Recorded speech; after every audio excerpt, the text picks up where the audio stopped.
Hi, my name's Laura, and I chose to do my project on Charlotte Perkins Gilman.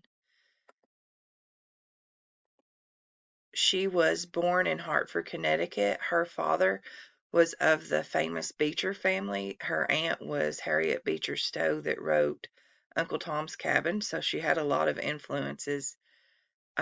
She was a governess, and she designed greeting cards, and she wrote many things, and she was a feminist and had very strong women's rights beliefs.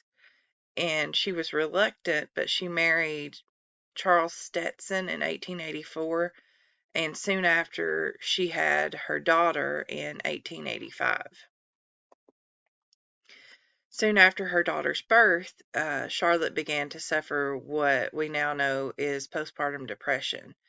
Her husband, who was a physician and very respected, consulted with the neurologist Dr. S.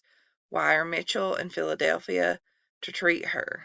He prescribed her the rest cure, which meant that he wanted total bed rest for her for several weeks and wanted limited intellectual stimulus afterwards. He didn't want her to touch a pen, he didn't want her to touch a paintbrush, he didn't want her to do anything. And being as that's her life, she had a really hard time doing that.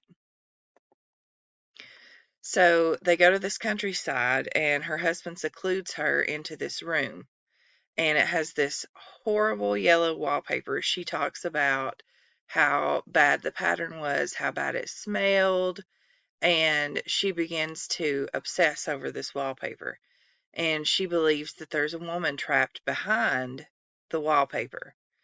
And she starts changing her sleeping patterns, and she begs her husband to leave the house, but he keeps telling her that she's getting better and that there's no point that they should leave because they're scheduled to leave soon anyway. But he controls every aspect of her day, every hour, and almost treats her as if she was the infant. He brings in his sister Jenny to help care for the house and another helper to help care for the baby. She began to change her sleeping patterns, like I said, because she said that at night, whenever the moon entered the room, that she could very well see the woman that was behind the pattern of the wallpaper, and that the woman would shake it. And she planned to free her, and on the last day of the house, or the last day in the house, she tears off the wallpaper piece by piece.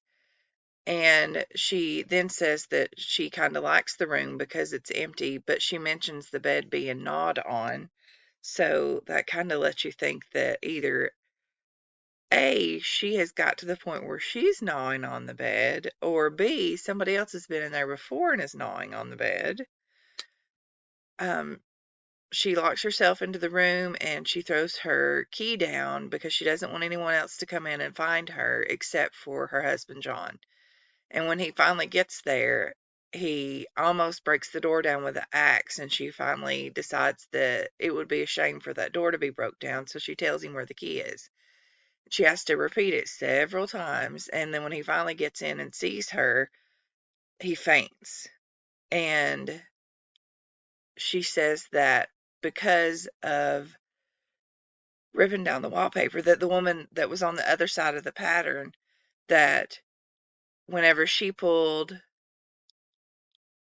on one side and then the narrator pulled on the other side, that they were able to free her. But then after she gets all the wallpaper down and John comes in and sees her, she says, "I'm free and you can't put me back in because the wallpaper's gone."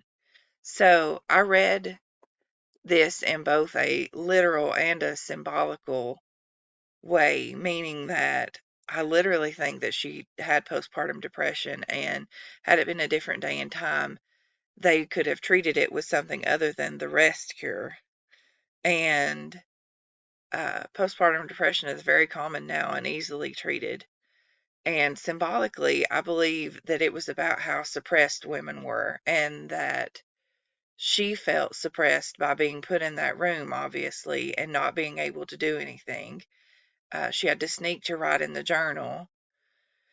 And whenever she and the woman behind the pattern were breaking the wallpaper down, it was almost like how women work together to free each other, breaking the bars around them at that time. Thank you.